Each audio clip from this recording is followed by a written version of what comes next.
m'appelle Kubra Khademi. Je suis une artiste multidisciplinaire. En général, mon travail est focus sur identité. Identité de la femme, identité propre, les enjeux autour d'identité.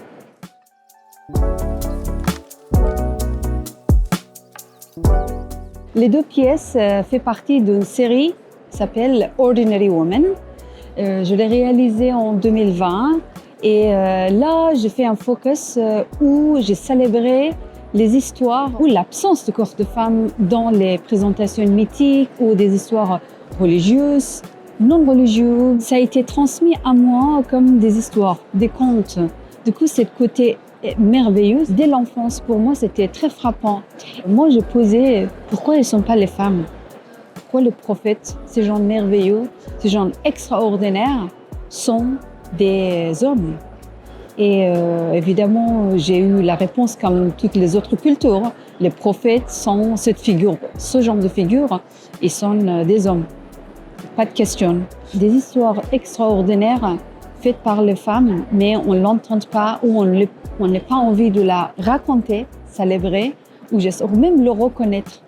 Pour moi, c'était une sorte d'intégrer dans cette histoire en mettant le corps de femme au centre de cette scène, une seule scène iconique, merveilleuse, extraordinaire, en le nommant ordinaire, les femmes ordinaires. Ça peut être n'importe quelle femme, n'importe quel contexte, partout.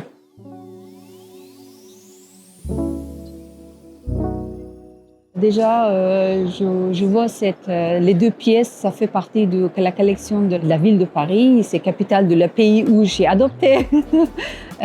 Du coup, ça c'est aussi c'est important pour moi. Aussi la place qu'elle a donnée ici sur le stand, comme vous l'avez dit, dans le parti des Amazones, c'est important à côté des autres œuvres, des autres femmes qui peignent des femmes, qui célèbrent l'identité de la femme, sa force. De célébrer sa force, c'est en place. Faut qu'on on le prendre parce qu'on efface, on écrase la force de la femme, l'identité sexuelle, tout ce qu'il y a autour. Regarde mon pays, Afghanistan, mon pays natal, où les femmes sont depuis la chute du Taliban, ils ont tous effacé la droit basique humaine de la femme, apparaître dans l'espace public. Même quand on est dehors accompagné par un homme de la famille, une femme n'a pas le droit de parler en dehors. Et l'éducation, il n'y a aucune université, aucun accès même à médecine, à gynécologue. Il y a la femme qui décède pendant l'accouchement, ça a augmenté le nombre. Il y a tous autres que pour juste donner plus de 1000 raisons qu'on peut dire que comment aujourd'hui Afghanistan est le pire pays pour les femmes sur Terre.